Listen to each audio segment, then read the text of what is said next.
8 мая. Дождевая погода. Так дело, да? Ну, будет загружен так на футбол.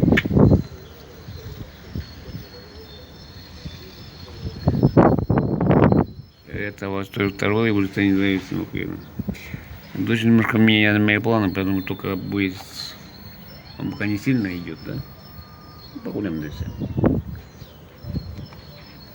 Надену курточку с капюшоном, просто поехать снять скоростной завай, дальше пешая прогулка, а дальше Сагань. При этом я хочу сидеть в бомбоубежище, давно мечтал. В3. Возьму даже фонарь, вон там фонарик готов уже.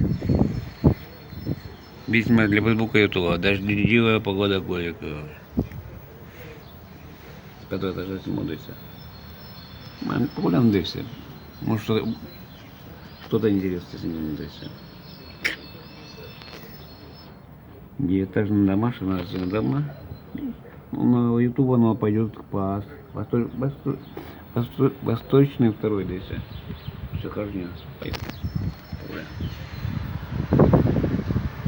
Это улица Независимая.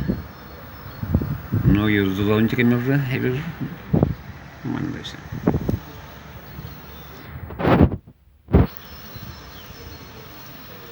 Природа дождевая. Сейчас многие, посмотрите, многие едут на кладбище по мирный день. Ну, сегодня поедут, да и все. Потому что завтра я не знаю, что будет. Или на природу ехать, это сырая погода, по грязюке тоже не хочется сейчас.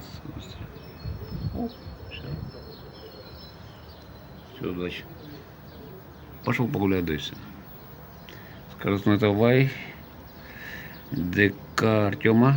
Там должна быть выставка раритетов военной техники. Посмотрим. Удачи.